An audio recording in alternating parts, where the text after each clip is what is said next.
Iran ने अज cruise मिसल जिन्हां दी गिणती 180 के करीब इजराइल ने दिती है वो दागियां ने। हालांकि दावा जिहड़ा है वो पेंटागन का भी और इजराइल का भी है कि उन्होंने नकारा बना दिता गया है, कोई कैजुअलिटीज़ नहीं हुई हैं। जे नेतनयाहू फरदर जिहड़ी उहदी चाहना सी जां जिस एक्सक्यूज़ दे नाल वो ईरान दे जिहड़ा न्यूक्लीयर पावर है प्लांट ने जां न्यूक्लीयर कैपेबिलिटी डिवेलप करने की उहदी समर्थ है उन्होंने डिस्ट्रॉय करने का इरादा रखता रहा। Israel says Iran's aim was to kill thousands of civilians। तो मतलब ये है भी ये वो नैरेटिव सैट कर रहे हैं कि इस हवाले नाल उन्होंने ईरान दे ईवन सिविलियंस नूं भी टारगेट करना, जो कुछ उन्होंने बिल्कुल एक बिना रोक टोक तो गजा दे विच भी कीता, लेबनान दे विच भी कीता। इजराइल दी मिलिटरी ने बड़ी बेखौफ जे अंदाज किया कि it will choose when to prove surprising attack capabilities. Iran ने अगेन इजराइल नूं वार्न किया कि जे उन्हें फिर कोई कार्रवाई की Iran threatens crushing attacks. Russia ने इस मुद्दे के उत्ते अमरीका नूं दोषी दसदिआं कहा कि भी अमरीका की जिहड़ी मिडल ईस्ट पॉलिसी है वो मुकम्मल तौर के उत्ते फेल हुई है। और बाइडन ने कहा जी US fully supportive of Israel और यूरोपियन यूनियन ने कंडेम किया है।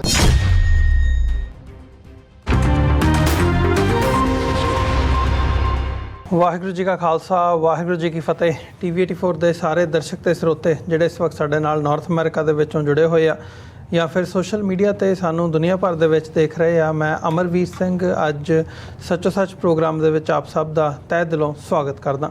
ਵਿਊਅਰਸ, ਹਰ ਰੋਜ਼ ਦੀ ਤਰ੍ਹਾਂ doctor Amarjit Singh Khalistan affair centre ਦੇ ਸੰਚਾਲਕ ਇਸ ਵਕਤ ਸਾਡੇ ਨਾਲ ਜੁੜੇ ਹੋਏ ਆ। ਆਓ ਉਹਨਾਂ ਨਾਲ ਮਿਲ ਕੇ ਅੱਜ ਦੇ ਇਸ ਪ੍ਰੋਗਰਾਮ ਦੀ ਸ਼ੁਰੂਆਤ ਕਰਦੇ ਹਾਂ।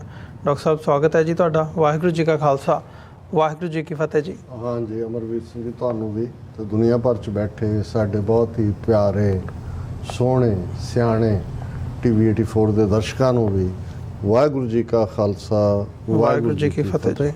साडे बहुत ही प्यारे मुसलमान भैणां भरावां नूं अस्सलाम वालेकुम जी। गंगा जमनी तहजीब के हिंदू तवीआं नूं नमो नमः जी। डॉक्टर साहब अज असीं 1 अक्तूबर 2024 ते नानक शाही संमत मुताबिक 17 अस्सू 556 ਦੇ ਦਿਨ ਗੱਲ ਕਰਨ ਜਾ ਰਹੇ ਹਾਂ ਤੇ ਸ਼ੁਰੂਆਤ ਕਰੀਏ ਅਸੀਂ ਅੱਜ ਦੀ ਸਪਾਂਸਰਸ਼ਿਪ ਦੇ ਹਵਾਲੇ ਦੇ ਨਾਲ। ਅੱਜ ਦਾ ਜਿਹੜਾ ਪ੍ਰੋਗਰਾਮ ਹੈ ਸੱਚੋ ਸੱਚ ਇਸ ਨੂੰ JS ਗਰੇਵਾਲ ਜਿਹੜੇ ਕਿ ਕੈਲਗਰੀ ਬੇਸਡ ਨੇ ਉਹਨਾਂ ਵੱਲੋਂ ਸਪਾਂਸਰ ਕੀਤਾ ਗਿਆ। ਉਹਨਾਂ ਨੇ ਸ਼ੁਭ ਕਾਮਨਾਵਾਂ ਭੇਜੀਆਂ ਨੇ ਕਿ ਤੁਸੀਂ ਚੰਗਾ ਕੰਮ ਕਰ ਰਹੇ ਹੋ ਨੈਰੇਟਿਵ ਬਿਲਡਿੰਗ ਦੇ ਵਿੱਚ। ਸਿੱਖਾਂ ਨੂੰ ਜਿਹੜੀ ਕੌਮੀਅਤ ਹੈਗੀ ਹੈ, ਕੌਮੀਅਤ ਸਿੱਖਾਂ ਦੀ ਇੰਪੋਰਟੈਂਟ ਹੈ ਤੇ ਇਸੇ ਦੇ ਲਈ ਉਹਨਾਂ ਨੇ ਅਰਦਾਸ ਕੀਤੀ ਹੈ ਕਿ ਵਾਹਿਗੁਰੂ ਚੜ੍ਹਦੀ ਕਲਾ ਬਖਸ਼ਣ। ਜਿੱਥੇ ਵੀ ਸਿੱਖ ਆਰਗੇਨਾਈਜੇਸ਼ਨਸ ਜਿਹੜੀਆਂ ਕੌਮੀਅਤ ਸਿੱਖ ਕੌਮੀਅਤ ਨੂੰ ਮਜ਼ਬੂਤ ਕਰਨ ਦੇ ਲਈ ਯੋਗਦਾਨ ਪਾ ਰਹੀਆਂ ਨੇ ਉਹਨਾਂ ਦਾ ਸਾਥ ਦਿਓ, ਆਪਣਾ ਦਸਵੰਧ ਕੱਢੋ। ਸੋ ਇਹਨਾਂ ਹੀ ਸ਼ਬਦਾਂ ਦੇ ਨਾਲ ਉਹਨਾਂ ਨੇ ਅੱਜ ਦੀ ਜਿਹੜੀ ਸਪਾਂਸਰਸ਼ਿਪ ਹੈ ਸੱਚੋ ਸੱਚ ਪ੍ਰੋਗਰਾਮ ਦੇ ਲਈ ਉਹ ਭੇਜੀ ਹੈ। देखो सब तो पहला तो असी अपने व्यूज़ तो माफ़ी चाहते हैं कि कुछ टैक्नीकल इंटरप्शन करके प्रोग्राम असी लेट शुरू कर रहे हैं जी। सर JS गरेवाल जिहड़े साडे वैलविशर ने, रैगूलर सपोर्टर ने, एडमायरर ने और जिवें उन्हां दा मैसेज अपने आप च दसदा है कि पंथ परस्ती की है, जिथे वो हमेशा ਜਿਹੜਾ ਬਾਬਾ ਡਮ ਸਾਧ ਡਮ ਜਿਸ ਨੇ ਗੁਰੂ ਗ੍ਰੰਥ ਸਾਹਿਬ ਦੇ ਬਰਾਬਰ ਅਸੀਂ ਤਾਂ ਇੱਕ ਪਾਸੇ ਦੇਹਧਾਰੀ ਗੁਰੂਆਂ ਦੀ ਗੱਲ ਕਰਦੇ ਹਾਂ ਜਿਨ੍ਹਾਂ ਨੂੰ ਸਰਕਾਰ ਨੇ ਉਭਾਰਿਆ, ਪਰ ਵੱਡੀ ਗਿਣਤੀ ਦੇ ਵਿੱਚ ਸਾਡੇ ਬਾਬੇ ਜਿਹੜੇ ਆਪਣੇ ਆਪ ਦੇ ਵਿੱਚ ਹੀ ਗੁਰੂ ਬਣੇ ਬੈਠੇ ਨੇ ਔਰ ਸਾਡਾ ਇੱਕ ਵੱਡਾ ਤਬਕਾ ਉਹਨਾਂ ਦੇ ਜਾਲ 'ਚ ਫਸ ਕੇ ਖੱਜਲ ਖੁਆਰ ਹੁੰਦਾ ਹੈ। ਉਹਨਾਂ ਦਾ ਹਮੇਸ਼ਾ ਇਹ ਸੁਨੇਹਾ ਹੁੰਦਾ ਹੈ ਕਿ ਗੁਰੂ ਗ੍ਰੰਥ ਸਾਹਿਬ ਦੇ ਲੜ ਲੱਗਣਾ, ਗੁਰੂ ਗ੍ਰੰਥ ਗੁਰੂ ਪੰਥ ਇਹ ਦੋ ਪਿੱਲਰ ਨੇ। ਜੇ ਪੰਥ ਗੁਰੂ ਗ੍ਰੰਥ ਵੱਲ ਮੂੰਹ ਕਰੇਗਾ ਤੇ ਫਿਰ ਪੰਥ ਦੀ ਗੁਲਾਮੀ ਦੇ ਸੰਗਲ ਵੀ ਕੱਟੇ ਜਾਣਗੇ।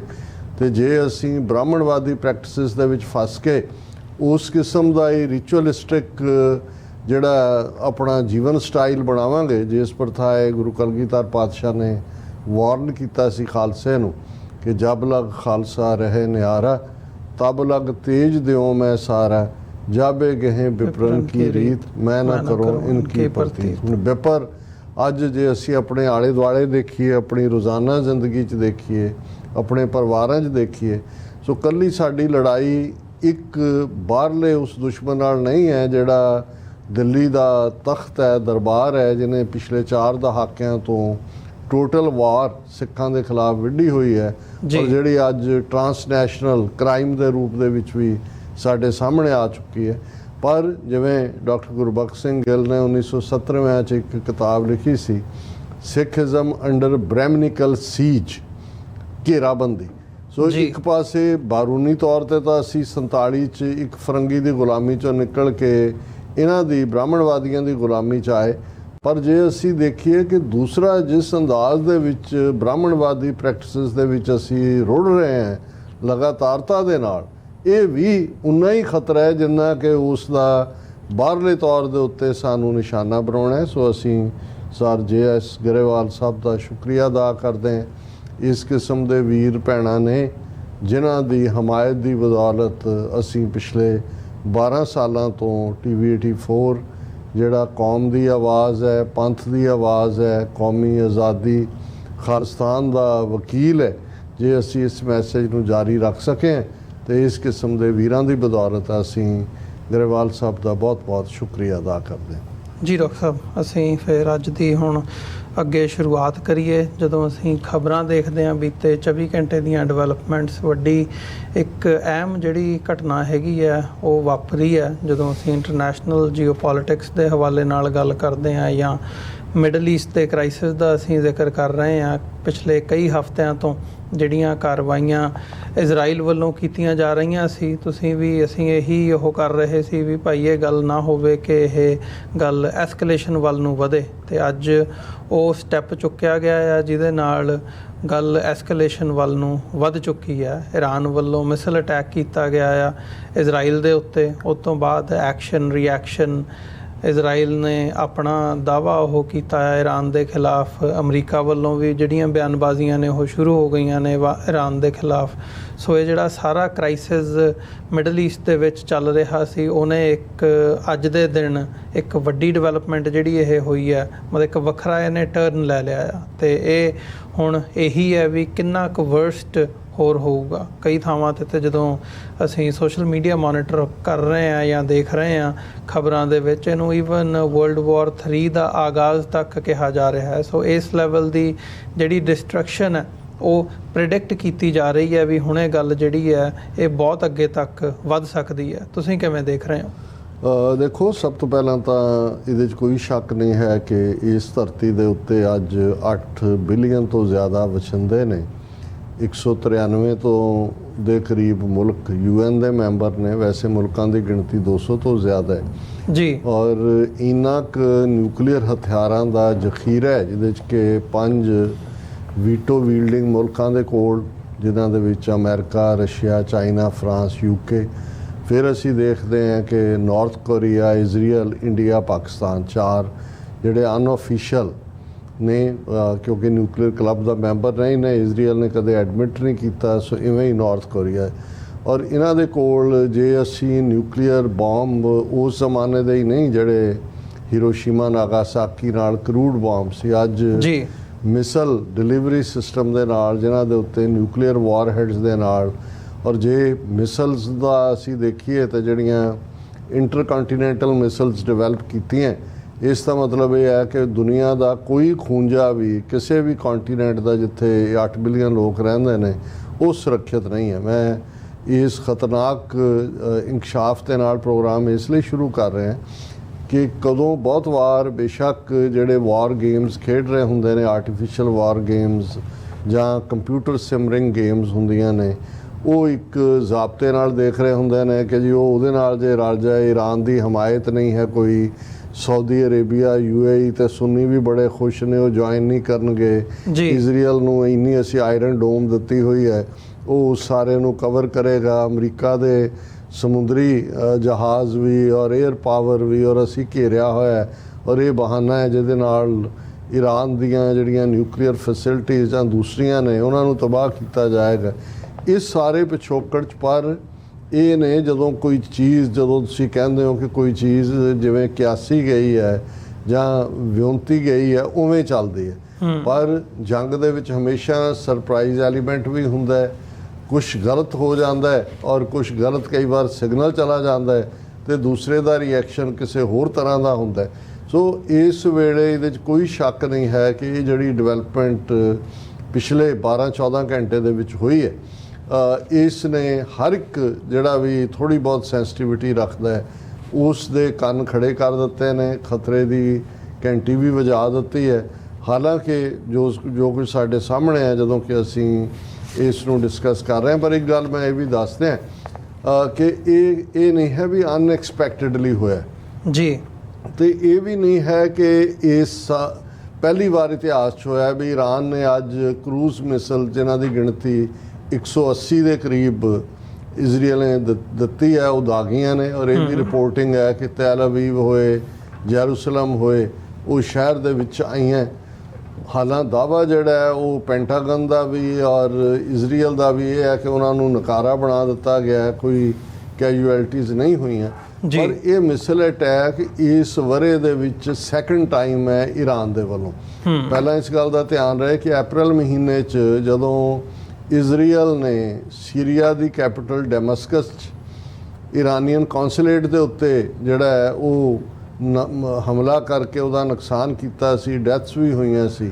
ਤੇ ਕੁਛ ਦੇਰ ਬਾਅਦ ਈਰਾਨ ਨੇ ਜਿਹੜੀਆਂ ਨੇ ਤਾਬੜ ਤੋੜ ਬਹੁਤ ਸਾਰੇ ਰਾਕਟ ਜਾਂ ਮਿਸਲਸ ਉਹ ਇਜ਼ਰਾਈਲ ਦੀ ਟੈਰੀਟਰੀ ਤੇ ਦਾਗੀਆਂ ਸੀ। ਪਰ ਐਸਾ ਕਿਹਾ ਜਾਂਦਾ, ਹਾਲਾਂਕਿ ਇਜ਼ਰਾਈਲ ਵੱਲੋਂ ਉਦੋਂ ਵੀ ਇਹ ਦਾਅਵਾ ਕੀਤਾ ਗਿਆ ਸੀ ਕੋਈ ਨੁਕਸਾਨ ਨਹੀਂ ਕੀਤਾ ਗਿਆ, ਪਰ ਈਰਾਨ ਵੱਲੋਂ ਇਹ ਕਿਹਾ ਗਿਆ ਸੀ ਕਿ ਵੀ ਡੈਲੀਬਰੇਟਲੀ ਉਹਨਾਂ ਨੇ ਜਿੱਥੇ ਆਬਾਦੀ ਨਹੀਂ ਹੈ ਉਹਨਾਂ ਥਾਵਾਂ ਤੇ ਇਹ ਦਾਗੀਆਂ ਤਾਂ ਕਿ ਉਹਨਾਂ ਨੂੰ ਇਹ ਮੈਸੇਜ ਦਿੱਤਾ ਜਾ ਸਕੇ ਕਿ ਅਸੀਂ ਇਸ ਤੇ ਸਮਰੱਥ ਹੈ, ਪਰ ਕੋਈ ਜਾਨੀ ਨੁਕਸਾਨ ਕਰਨਾ ਸਾਡਾ ਮਕਸਦ ਨਹੀਂ ਸੀ। ਔਰ ਇਸ ਤੋਂ ਬਾਅਦ ਇਹ ਦੇਖਿਆ ਜਾ ਰਿਹਾ ਸੀ ਕਿ ਭਾਈ, ਔਰ ਜ਼ਾਹਰ ਹੈ ਕਿ ਅਪ੍ਰੈਲ ਕੋਈ ਬਹੁਤਾ ਦੂਰ ਨਹੀਂ ਹੈ, ਪਰ ਉਸ ਤੋਂ ਬਾਅਦ ਦੀਆਂ ਜਿਹੜੀਆਂ 2-3 ਐਸੀਆਂ ਡਿਵੈਲਪਮੈਂਟਸ ਹੋਈਆਂ, ਅਸੀਂ ਕੱਲ੍ਹ ਦੀ ਡਿਸਕਸ਼ਨ 'ਚ ਵੀ ਇਹ ਜ਼ਿਕਰ ਕੀਤਾ ਸੀ ਕਿ ਇਜ਼ਰਾਈਲ ਪੂਰਾ ਤਾਣ ਲਾ ਰਿਹਾ ਕਿ ਉਹ ਈਰਾਨ ਨੂੰ ਪ੍ਰਵੋਕ ਕਰਕੇ ਇਸ ਜੰਗ ਦੇ ਵਿੱਚ ਡਰੈਗ ਕਰ ਲਏ, ਕਿਉਂਕਿ ਦੋਨੋਂ ਹੀ ਆਊਟਫਿਟਸ ਜਿਹੜੀ ਹਮਾਸ ਨੇ ਜੋ ਕੁਛ ਗਜ਼ਾ ਦੇ ਵਿੱਚ 7 ਅਕਤੂਬਰ 2023 ਨੂੰ ਕੀਤਾ ਸੀ, ਜਿਸ ਦੇ ਇਵਜ਼ ਦੇ ਵਿੱਚ ਇਜ਼ਰਾਈਲ ਨੇ ਫੁੱਲ ਸਕੇਲ ਹੀ ਨਹੀਂ ਗਜ਼ਾ ਦੇ ਉੱਤੇ ਹਮਲਾ ਕੀਤਾ। ਹਾਲਾਂ 100 ਤੋਂ ਜ਼ਿਆਦਾ ਹੌਸਟੇਜ ਤਾਂ ਅੱਜ ਵੀ ਉਹਨਾਂ ਦੇ ਕਬਜ਼ੇ 'ਚ ਨੇ ਹਮਸ ਵਾਲਿਆਂ ਦੇ, ਲੇਕਿਨ ਇਸ ਪੀਰੀਅਡ 'ਚ ਉਹਨਾਂ ਨੇ 42,000 ਤੋਂ ਜ਼ਿਆਦਾ ਜਿਹੜੇ ਨੇ ਲੋਕਾਂ ਨੂੰ ਮਾਰਿਆ ਔਰ 1 ਲੱਖ ਤੋਂ ਜ਼ਿਆਦਾ ਜ਼ਖਮੀ ਨੇ, 1 ਮਿਲੀਅਨ ਤੋਂ ਜ਼ਿਆਦਾ ਨੂੰ ਭੱਜਣ ਤੇ ਮਜਬੂਰ ਕੀਤਾ। ਔਰ ਉਹਨਾਂ ਦਾ ਇਨਫਰਾਸਟਰਕਚਰ, ਆਮ ਇਮਾਰਤਾਂ, ਹਸਪਤਾਲ, ਮਸੀਤਾਂ, ਈਵਨ ਜਿਹੜੀਆਂ UN ਸ਼ੈਲਟਰਸ ਨੇ ਉਹ ਮੁਕੰਮਲ ਤੌਰ ਤੇ ਤਬਾਹ ਕੀਤੀਆਂ, ਜਿਹੜਾ ਕਿ ਉਹ ਆਉਣ ਵਾਲੇ ਕਈ ਸਾਲਾਂ 'ਚ ਵੀ ਉਹ ਨੈਟਵਰਕ ਵਾਪਸ ਨਹੀਂ ਹੋ ਸਕਦਾ। ਔਰ ਨਾਲ ਦੀ ਨਾਲ ਜਿਹੜਾ ਉਹ ਉੱਥੋਂ ਦਾ ਕਿੰਨਾ ਕੁ ਕੰਟਰੋਲ ਇਹਨਾਂ ਨੇ ਰੱਖਣਾ ਹੈ ਜਾਂ ਕਿਹਨੂੰ ਦੇਣਾ ਹੈ, ਕਿਉਂਕਿ ਇਸ ਗੱਲ ਦਾ ਧਿਆਨ ਰਹੇ ਕਿ ਜਿਵੇਂ ਹਮਾਸ ਮਹਿਜ਼ ਇੱਕ ਗੁਰਿਲਾ ਆਰਗੇਨਾਈਜੇਸ਼ਨ ਨਹੀਂ ਸੀ ਜਾਂ ਨਹੀਂ ਹੈ, ਉਹ ਪੋਲੀਟੀਕਲੀ ਵੀ ਭਾਗੀਦਾਰ ਸੀ ਉਸ 'ਚ। ਵੈਸਟ ਬੈਂਕ ਦੇ ਵਿੱਚ PLO ਯਾਸਰ ਅਰਾਫਾਤ ਦਾ ਕੰਟਰੋਲ ਹੈ ਤੇ ਗਜ਼ਾ ਦੇ ਵਿੱਚ ਜਿਹੜਾ ਉਹ ਹਮਸ ਦਾ ਸੀ ਜਾਂ ਹਮਾਸ ਵੀ ਉਹਨੂੰ ਕਹਿੰਦੇ ਨੇ। ਇਸੇ ਤਰ੍ਹਾਂ ਜਦੋਂ ਲੈਬਨਾਨ ਨੂੰ ਟਾਰਗੇਟ ਕੀਤਾ ਇਜ਼ਰਾਈਲ ਨੇ, ਔਰ ਫਿਰ ਅਸੀਂ ਦੇਖਦੇ ਹਾਂ ਕਿ ਵੀ ਲੈਬਨਾਨ ਦਾ ਟਾਰਗੇਟ 1000 ਦੇ ਕਰੀਬ ਪੇਜਰ ਬੌਂਬਸ ਦੇ ਨਾਲ, ਫਿਰ ਵਾਕੀ ਟਾਕੀਜ਼ ਦੇ ਨਾਲ, ਉਸ 'ਤੇ ਜਿਹੜੇ ਵਾਕੀ ਟਾਕੀ ਬੌਂਬਸ ਜਿਹੜੇ ਨੇ ਜਾਂ ਪਹਿਲਾਂ ਪੇਜਰ ਬੌਂਬਸ ਦੇ ਰਾਹੀਂ। ਔਰ ਉਹਦੇ 'ਚ ਜਿਹੜੀ ਦੂਸਰੀ ਆਰਗੇਨਾਈਜੇਸ਼ਨ ਈਰਾਨ ਬੈਕਡ, ਜਿਹੜੀ ਇਹਨੂੰ ਤੁਸੀਂ ਪ੍ਰੌਕਸੀ ਉਹਨਾਂ ਦੀ ਮਿਲੀਸ਼ੀਆ ਕਹਿ ਸਕਦੇ ਹੋ ਹਮਾਸ ਤੋਂ ਬਾਅਦ, ਪਾਵਰਫੁਲ ਹਿਜ਼ਬੁੱਲਾ ਜਿਹੜਾ ਲੈਬਨਾਨ ਦੇ ਪੋਲੀਟੀਕਲ ਸਟਰਕਚਰ 'ਚ ਵੀ ਭਾਗੀਦਾਰ ਹੈ, ਜਿਹਦੇ ਕੋਲ ਫਾਈਟਿੰਗ ਫੋਰਸ ਵੀ ਔਰ ਇੱਕ ਅੰਦਾਜ਼ੇ ਮੁਤਾਬਕ 2 ਲੱਖ ਤੋਂ ਜ਼ਿਆਦਾ ਉਹਨਾਂ ਦੇ ਕੋਲ ਰਾਕਟਸ ਔਰ ਦੂਸਰੇ ਤੀਸਰੇ ਰਹੇ ਨੇ, ਕਿਉਂਕਿ ਪਿਛਲੀ ਵਾਰ ਵੀ ਜਦੋਂ ਵੀ ਗਜ਼ਾ ਦੇ ਉੱਤੇ ਜਾਂ ਵੈਸਟ ਬੈਂਕ ਤੇ ਇਜ਼ਰਾਈਲ ਦਾ ਦਬਾਅ ਬਣਦਾ ਹੈ ਤੇ ਲੈਬਨਾਨ ਤੋਂ ਹਿਜ਼ਬੁੱਲਾ ਜਿਹੜਾ ਹੈ ਉਹ ਉਸ ਨੂੰ ਦਾਗ ਦਿੰਦਾ ਸੀ। ਲੇਕਿਨ ਜਿਹੜੀ ਇਸ ਵਾਰ ਉਹਨਾਂ ਨੇ ਇਕੱਲਾ ਇਹੀ ਨਹੀਂ ਕਿ ਇਹ ਪੇਜਰ ਬੌਂਬਸ ਔਰ ਦੂਸਰਿਆਂ ਦਾ ਇਸਤੇਮਾਲ ਕਰਕੇ ਉਹਨਾਂ ਦੇ ਬਹੁਤ ਸਾਰੇ ਜਿਹੜੇ ਫਰੰਟ ਰੈਂਕਿੰਗ ਲੀਡਰ ਸੀ ਹਿਜ਼ਬੁੱਲਾ ਦੇ ਉਹ ਮਾਰੇ, ਲੇਕਿਨ ਬੰਕਰ ਬਸਟਿੰਗ ਬੌਂਬਸ ਦੇ ਨਾਲ ਉਹਨਾਂ ਨੇ ਜਿਹੜੇ 10-10 ਫੁੱਟ ਥੱਲੇ ਜਾ ਕੇ ਜਿਹੜਾ ਹਿਜ਼ਬੁੱਲਾ ਦਾ ਬਹੁਤ ਹੀ ਜਿਹੜਾ ਇਫੈਕਟਿਵ ਲੀਡਰ ਪਿਛਲੇ 32 ਸਾਲ ਤੋਂ ਲੀਡ ਕਰ ਰਿਹਾ ਸੀ ਸਿਆਸੀ ਤੌਰ ਤੇ ਵੀ ਔਰ ਮਿਲੀਟੈਰੀਲੀ ਵੀ, ਮਿਲੀਟੈਂਸੀ 'ਚ ਵੀ, ਹਸਨ ਨਸਰੱਲਾ, ਉਸ ਦਾ ਵੀ ਕਤਲ ਕੀਤਾ। ਜਾਂ ਉਸ ਦਾ ਮਰਡਰ ਹੋਇਆ ਜਾਂ ਉਸ ਦਾ ਵੀ ਐਂਡ ਹੋਇਆ। ਇਸ ਤੋਂ ਇਲਾਵਾ ਇਸ ਤੋਂ ਪਹਿਲਾਂ ਹਮਾਸ ਦਾ ਜਿਹੜਾ ਇੱਕ ਪੋਲੀਟੀਕਲ ਵਿੰਗ ਦਾ ਲੀਡਰ ਜਿਹੜਾ ਤਹਿਰਾਨ 'ਚ ਪ੍ਰੈਜ਼ੀਡੈਂਟ ਦੀ ਇਨੋਗਰੇਸ਼ਨ ਸੈਰੇਮਨੀ ਈਰਾਨ ਦੇ ਸ਼ਾਮਲ ਹੋਣ ਗਿਆ ਸੀ, ਉਹਦਾ ਵੀ ਮਰਡਰ ਹੋਇਆ। ਸੋ ਜਿਸ ਲਾਈਨ ਦੇ ਉੱਤੇ ਲਗਾਤਾਰਤਾ ਨਾਲ ਹਿਜ਼ਬੁੱਲਾ ਨੂੰ ਵੀ ਹਮਾਸ ਤੋਂ ਬਾਅਦ ਅਟੈਕ ਕਰਕੇ ਲਬਨਾਨ 'ਚ ਜਿਵੇਂ ਬੰਬਾਰੀ ਕੀਤੀ, 1000 ਤੋਂ ਜ਼ਿਆਦਾ ਲੋਕ ਮਾਰੇ, ਤੇ ਇਹ ਐਕਸਪੈਕਟਡ ਤਾਂ ਸੀ। ਲੇਕਿਨ ਜਿਵੇਂ ਅਸੀਂ ਇਹ ਕਿਹਾ ਸੀ ਕਿ ਵੀ ਜਿਹੜਾ ਈਰਾਨ ਹੈ ਸ਼ਾਇਦ ਉਸ ਨੂੰ ਪਤਾ ਹੈ ਕਿ ਵੀ ਉਸ ਦੀ ਆਪਣੀ ਇਕੋਨਮੀ ਜਾਂ ਕੁੱਲ ਮਿਲਾ ਕੇ ਜਿਹੜਾ ਟਰੈਪ ਹੈ ਇਜ਼ਰਾਈਲ ਔਰ ਜ਼ਾਹਰ ਹੈ ਅਮਰੀਕਾ ਦੀ ਮਦਦ ਦੇ ਨਾਲ ਹੈ, ਉਸ 'ਚੋਂ ਸ਼ਾਇਦ ਉਹ ਬਚ ਰਿਹਾ। ਉਹ ਫੁੱਲ ਸਕੇਲ ਵਾਰ 'ਚ ਅਜੇ ਵੀ ਉਹਨੇ ਈਰਾਨ ਨੇ ਜੇ ਅਪ੍ਰੈਲ ਦੇ ਵਿੱਚ ਕੀਤਾ ਸੀ, ਹੁਣ ਵੀ ਜੇ ਉਹਨਾਂ ਦਾ ਜਾਨੀ ਨੁਕਸਾਨ ਜਾਂ ਦੂਜਾ ਨਹੀਂ ਹੋਇਆ ਤੇ ਹੋ ਸਕਦਾ ਹੈ, ਹਾਲਾਂ ਈਰਾਨ ਨੇ ਕੋਈ ਅਮਰੀਕਾ ਨੂੰ ਪਹਿਲਾਂ ਇਨਫੋਰਮ ਨਹੀਂ ਕੀਤਾ, ਹਾਲਾਂ ਕਰਨ ਤੋਂ ਬਾਅਦ ਅਲਰਟ ਕੀਤਾ। ਸੋ ਅਜੇ ਵੀ ਪੋਸੀਬਿਲਿਟੀ ਹੈ ਕਿ ਗੁੱਡ ਸੈਂਸ ਪ੍ਰਵੇਲ ਕਰੇ, ਪਰ ਜਿਸ ਕਿਸਮ ਦਾ ਇਜ਼ਰਾਈਲ ਦਾ ਰੁਖ ਹੈ, ਜਾਂ ਜਿਵੇਂ ਉਹਨਾਂ ਨੇ ਕਿਹਾ ਕਿ ਜੀ ਈਰਾਨ ਵਿਲ ਰਿਪੈਂਟ ਔਰ ਮੋਸਟ ਡਾਸਟਰਡਲੀ, ਔਰ ਜਿਵੇਂ ਸਾਰਾ ਵੈਸਟਰਨ ਵਰਲਡ, ਕਮਲਾ ਹੈਰਿਸ ਔਰ ਬਾਈਡਨ, ਉਹਨਾਂ ਦੀ ਤਾਂ ਹੈ ਹੀ ਸੀ, ਯੂਰਪੀਅਨ ਯੂਨੀਅਨ, UK ਦੇ ਪ੍ਰਾਈਮ ਮਿਨਿਸਟਰ ਨੇ 1-to-1 ਕਾਲ ਕੀਤਾ ਔਰ ਫੁੱਲੀ ਉਹਨਾਂ ਨੇ ਕਿਹਾ ਜੀ ਅਸੀਂ ਡਿਫੈਂਡ ਕਰਾਂਗੇ ਔਰ ਅਸੀਂ ਦੂਸਰਾ ਕਰਾਂਗੇ। ਸੋ ਉਸ ਤੋਂ ਇਹ ਲੱਗਦਾ ਔਰ ਕਿ ਜੇ ਨੈਤਨਯਾਹੂ ਫਰਦਰ ਜਿਹੜੀ ਉਹਦੀ ਚਾਹਨਾ ਸੀ ਜਾਂ ਜਿਸ ਐਕਸਕਿਊਜ਼ ਦੇ ਨਾਲ ਉਹ ਈਰਾਨ ਦੇ ਜਿਹੜਾ ਨਿਊਕਲੀਅਰ ਪਾਵਰ ਹੈ, ਪਲਾਂਟ ਨੇ, ਜਾਂ ਨਿਊਕਲੀਅਰ ਕੈਪੇਬਿਲਿਟੀ ਡਿਵੈਲਪ ਕਰਨ ਦੀ ਉਹਦੀ ਸਮਰੱਥਾ ਹੈ, ਉਹਨੂੰ ਡਿਸਟਰੋਏ ਕਰਨ ਦਾ ਇਰਾਦਾ ਰੱਖਦਾ ਰਿਹਾ। ਸੋ ਮੈਨੂੰ ਲੱਗਦਾ ਹੈ ਕਿ ਵੀ ਇਹ ਸ਼ਾਇਦ ਇਜ਼ਰਾਈਲ ਦਾ ਬਹੁਤ ਜ਼ਾਲਮਾਨਾ ਰਿਸਪੌਂਸ ਹੋਏਗਾ ਜੇ ਸਿਵਿਲੀਅਨ ਪਾਪੂਲੇਸ਼ਨ ਵੀ ਉਸ ਦੇ ਘੇਰੇ 'ਚ ਆਉਂਦੀ ਹੈ, ਕਿਉਂਕਿ ਜਿਹੜਾ ਇਜ਼ਰਾਈਲ ਦਾ ਇਹ ਕਹਿਣਾ ਹੈ ਕਿ ਜੀ ਜਿਹੜਾ ਈਰਾਨ ਦਾ ਹਮਲਾ ਸੀ ਉਹ ਸਿਵਿਲੀਅਨਸ ਨੂੰ ਮਾਰਨ ਲਈ ਸੀ, ਔਰ ਮੇਰੇ ਸਾਹਮਣੇ ਜਿਹੜੀ ਡੀਟੇਲ ਇਹ ਸਾਰੇ ਦੇ ਰਿਐਕਸ਼ਨ ਨੇ, ਔਰ ਉਹਦੇ 'ਚ ਉਹਨਾਂ ਨੇ ਕਿਹਾ ਕਿ ਵੀ ਇਹ ਉਹਨਾਂ ਨੇ ਸਿਵਿਲੀਅਨਸ ਨੂੰ ਮਾਰਨ। ਸੋ ਮਤਲਬ ਇਹ ਹੈ ਕਿ ਜੋ ਕੰਮ ਇਜ਼ਰਾਈਲ ਖੁਦ ਕਰ ਰਿਹਾ ਹੈ ਉਹ ਉਹਨਾਂ ਦੇ ਉੱਤੇ ਲਾ ਕੇ ਉਸ ਨੂੰ ਜੇ ਈਰਾਨ ਦੇ ਵਿੱਚ ਸਿਵਿਲੀਅਨ ਮਾਰੇ ਜਾਂਦੇ ਨੇ, ਜਿਹੜੇ ਮਾਰੇ ਜਾਣਗੇ, ਤੇ ਉਹ ਜਸਟੀਫਾਈ ਕਰੇਗਾ ਕਿ ਜੀ ਦੇਖੋ ਉਹਨਾਂ ਨੇ ਵੀ ਅਟੈਕ ਕੀਤਾ। ਔਰ ਇਹਦੇ 'ਚ ਨੈਤਨਯਾਹੂ ਨੇ ਕਿਹਾ ਹੂਐਵਰ ਅਟੈਕਸ ਅਸ ਵੀ ਅਟੈਕ ਦੈਮ, ਔਰ ਇਹੀ ਗੱਲ ਅਮਰੀਕਾ ਨੇ ਵੀ ਕਿਹਾ ਜੀ ਉਹ ਅਸੀਂ ਫੁੱਲੀ ਬੈਕ ਕਰ ਰਹੇ ਹਾਂ। ਔਰ ਫਿਰ Israel says Iran's aim was to kill thousands of civilians. So ਮਤਲਬ ਇਹ ਹੈ ਵੀ ਇਹ ਉਹ ਨੈਰੇਟਿਵ ਸੈੱਟ ਕਰ ਰਹੇ ਨੇ ਕਿ ਇਸ ਹਵਾਲੇ ਨਾਲ ਉਹਨਾਂ ਨੇ ਈਰਾਨ ਦੇ ਈਵਨ ਸਿਵਿਲੀਅਨਸ ਨੂੰ ਵੀ ਟਾਰਗੇਟ ਕਰਨਾ, ਜੋ ਕੁਝ ਉਹਨਾਂ ਨੇ ਬਿਲਕੁਲ ਇੱਕ ਬਿਨਾਂ ਰੋਕ ਟੋਕ ਤੋਂ ਜਿਹੜਾ ਉਹ ਗਜ਼ਾ ਦੇ ਵਿੱਚ ਵੀ ਕੀਤਾ, ਲੈਬਨਾਨ ਦੇ ਵਿੱਚ ਵੀ ਕੀਤਾ। ਹਾਲਾਂਕਿ UN security council middle East ਦੇ ਉੱਤੇ ਜੋ ਕੁਛ ਉੱਥੇ ਡਿਵੈਲਪਮੈਂਟਸ ਬਣੀ, ਐਮਰਜੈਂਸੀ ਮੀਟਿੰਗ ਕਾਲ ਕੀਤੀ ਹੈ UN ਸਿਕਿਉਰਿਟੀ ਕੌਂਸਲ ਨੇ, ਔਰ ਉਸ ਦੇ ਉੱਤੇ ਅਸੀਂ ਹੋਪ ਕਰਦੇ ਹਾਂ ਕਿ ਇਹਦੇ 'ਚੋਂ ਕੋਈ ਪੋਜ਼ੀਟਿਵ ਨਤੀਜਾ ਨਿਕਲੇਗਾ। ਹਾਲਾਂਕਿ ਰਸ਼ੀਆ ਨੇ ਇਸ ਮੁੱਦੇ ਦੇ ਉੱਤੇ ਅਮਰੀਕਾ ਨੂੰ ਦੋਸ਼ੀ ਦੱਸਦਿਆਂ ਕਿਹਾ ਕਿ ਵੀ ਅਮਰੀਕਾ ਦੀ ਜਿਹੜੀ ਮਿਡਲ ਈਸਟ ਪਾਲਿਸੀ ਹੈ ਉਹ ਮੁਕੰਮਲ ਤੌਰ ਦੇ ਉੱਤੇ ਫੇਲ ਹੋਈ ਹੈ, complete failure of the Biden administration in the middle East. ਔਰ ਬਾਈਡਨ ਨੇ ਕਿਹਾ ਜੀ US fully supportive of Israel, ਔਰ ਯੂਰਪੀਅਨ ਯੂਨੀਅਨ ਨੇ ਕੰਡੈਮ ਕੀਤਾ ਹੈ, ਔਰ ਦੁਨੀਆ ਦੇ ਜਿਹੜੇ ਥੋੜ੍ਹੇ ਬਹੁਤ ਸਿਆਣਪ ਵਾਲੇ ਲੋਕ ਨੇ ਉਹਨਾਂ ਨੇ ਰੈਸਟ੍ਰੇਂਟ ਰੱਖਣ ਦੇ ਲਈ ਕਿਹਾ ਈਰਾਨ ਨੂੰ ਵੀ ਇਜ਼ਰਾਈਲ ਨੂੰ ਵੀ। ਔਰ ਲੇਕਿਨ ਇਜ਼ਰਾਈਲ ਦੀ ਮਿਲਟਰੀ ਨੇ ਬੜੀ ਬੇਖੌਫ ਜਿਹੇ ਅੰਦਾਜ਼ ਕਿਹਾ ਕਿ ਵੀ it will choose when to prove surprising attack capabilities. ਮੈਨੂੰ ਲੱਗਦਾ ਜਦੋਂ ਇਹ ਸਰਪ੍ਰਾਈਜ਼ਿੰਗ ਅਟੈਕ ਕੈਪੇਬਿਲਿਟੀਜ਼ ਕਹਿੰਦੇ ਨੇ, ਇਸ ਕਿਸਮ ਦਾ ਵੀ ਕੁਝ ਜੋ ਪੇਜਰ ਬੌਂਬਸ ਰਾਹੀਂ ਲੈਬਨਾਨ ਦੇ ਵਿੱਚ ਹੋਇਆ ਜਾਂ ਵਾਕੀ ਟਾਕੀ ਰਾਹੀਂ ਹੋਇਆ, ਇਹ ਵੀ ਜਿਹੜਾ ਇਸ ਦੀ ਪੋਸੀਬਿਲਿਟੀ ਹੈ। ਔਰ ਈਰਾਨ ਦੇ ਪ੍ਰੈਜ਼ੀਡੈਂਟ ਨੇ ਆਪਣੇ ਇਸ ਫੈਸਲੇ ਨੂੰ ਡਿਸਾਈਸਿਵ ਰਿਸਪੌਂਸ ਕਿਹਾ, ਔਰ ਉਹਨਾਂ ਨੇ ਕਿਹਾ ਕਿ ਇਜ਼ਰਾਈਲੀ ਅਗਰੈਸ਼ਨ ਜਿਹੜਾ ਹੈ ਉਹ ਜ਼ਰੂਰੀ ਸੀ, ਕਿਉਂਕਿ ਜੋ ਇਜ਼ਰਾਈਲ ਨੇ ਹੱਥ ਚੁੱਕੀ ਹੋਈ ਸੀ ਉਹਦਾ ਜਵਾਬ ਦੇਣਾ ਜ਼ਰੂਰੀ ਸੀ। ਔਰ ਇਸ 'ਚ ਜਿਹੜਾ ਉਹਨਾਂ ਨੇ ਟਿਊਜ਼ਡੇ ਨਾਈਟ ਦੇ ਮਿਸਲ ਅਟੈਕ ਨੂੰ ਅਗੇਂਸਟ ਇਜ਼ਰਾਈਲ ਡਿਸਾਈਸਿਵ ਰਿਸਪੌਂਸ, ਇਹ ਲਫ਼ਜ਼ ਹੀ ਉਹਨਾਂ ਨੇ ਇਸਤੇਮਾਲ ਕੀਤੇ ਨੇ। ਔਰ ਜੋ ਕੁਛ ਲੈਬਨਾਨ ਦੇ ਵਿੱਚ ਚੱਲ ਰਿਹਾ ਹੈ ਉਸ ਬਾਰੇ ਜਿਹੜਾ ਲੈਬਨਾਨ ਦੀ ਅਥਾਰਟੀ ਨੇ ਕਿਹਾ ਕਿ 2,40,000 ਤੋਂ ਜ਼ਿਆਦਾ ਲੋਕ, ਆਲਮੋਸਟ 250,000, ਉਹ ਲੈਬਨਾਨ ਤੋਂ ਕ੍ਰਾਸ ਕਰਕੇ ਸੀਰੀਆ ਚਲੇ ਗਏ ਨੇ। ਬ੍ਰਿਟਨ ਦੇ ਪ੍ਰਾਈਮ ਮਿਨਿਸਟਰ ਸਟਾਰਮਰ ਨੇ ਕਿਹਾ Britain committed to Israel security, ਅਸੀਂ ਜਿਹੜਾ ਉਹਨਾਂ ਦੇ ਨਾਲ ਖੜੇ ਹਾਂ ਫੁੱਲੀ ਬਿਨਾਂ ਕਿਸੇ ਸ਼ੱਕ ਤੋਂ। ਔਰ ਇਹ ਉਹਨਾਂ ਨੇ ਇਸ ਸਾਰੇ ਦੇ ਚਲਦਿਆਂ ਈਵਨ ਇੰਡੀਆ ਨੇ ਵੀ ਆਪਣੀ ਐਡਵਾਈਜ਼ਰੀ ਔਰ 800 ਨੰਬਰ ਔਰ ਇਹ ਉਹ ਸਾਰੀ ਰਾਤ ਇਜ਼ਰਾਈਲ ਦੇ ਵਿੱਚ ਸਾਇਰਨ ਵੱਜਦੇ ਰਹੇ, ਲੋਕ ਜਿਹੜੇ ਨੇ ਦੌੜ ਕੇ ਜਾਨ ਬਚਾਉਂਦੇ ਰਹੇ। ਔਰ ਈਰਾਨ ਨੇ ਅਗੇਨ ਇਜ਼ਰਾਈਲ ਨੂੰ ਵਾਰਨ ਕੀਤਾ ਕਿ ਜੇ ਉਹਨੇ ਫਿਰ ਕੋਈ ਕਾਰਵਾਈ ਕੀਤੀ, ਈਰਾਨ ਥ੍ਰੈਟਨਸ ਕ੍ਰਸ਼ਿੰਗ ਅਟੈਕਸ। ਸੋ ਇਸ ਤੋਂ ਇਹ ਅੰਦਾਜ਼ਾ ਹੁੰਦਾ ਵੀ ਹਾਲ ਦੀ ਘੜੀ ਭਾਵੇਂ ਇਜ਼ਰਾਈਲ ਨੇ ਕਲੇਮ ਕੀਤਾ ਜੀ ਉਹਨੇ ਸਿਵਲੀਅਨਸ ਨੂੰ ਟਾਰਗੇਟ ਕੀਤਾ ਹੈ, ਹੋ ਸਕਦਾ ਹੈ ਈਰਾਨ ਨੇ ਆਪਣੇ ਅਪ੍ਰੈਲ ਅਟੈਕ ਵਾਂਗ ਉਹਨਾਂ ਥਾਵਾਂ ਦੇ ਉੱਤੇ ਹੀ ਜਿਹੜੇ ਨੇ ਉਹ ਮਿਜ਼ਾਈਲਾਂ ਦਾਗੀਆਂ ਨੇ ਜਿਨ੍ਹਾਂ 'ਚ ਕੋਈ ਸਿਵਲੀਅਨ ਨੁਕਸਾਨ ਨਾ ਹੋਏ। ਪਰ ਜੇ ਇਜ਼ਰਾਈਲ ਇਸ ਪਾਸੇ ਵੱਲ ਜਾਏਗਾ ਜਿਹੜਾ ਉਹਨਾਂ ਦੇ ਰਿਸਪੌਂਸ ਤੋਂ ਲੱਗਦਾ, ਫਿਰ ਈਰਾਨ ਦਾ ਜਿਹੜਾ ਹੈ ਉਹ ਕਾਫੀ ਹੋਰ ਵੀ ਇਸ ਪੱਖ ਤੋਂ ਜਾਨੀ ਤੌਰ 'ਤੇ ਨੁਕਸਾਨ ਵਾਲਾ ਸਾਬਤ ਹੋਏਗਾ। ਹਾਲਾਂ ਵਾਈਟ ਹਾਊਸ ਨੇ ਕਿਹਾ ਕਿ ਈਰਾਨ ਦਾ ਅਟੈਕ ਜਿਹੜਾ ਦੈਟ ਵਾਜ਼ ਡਿਫੀਟਡ ਐਂਡ ਇਨਇਫੈਕਟਿਵ।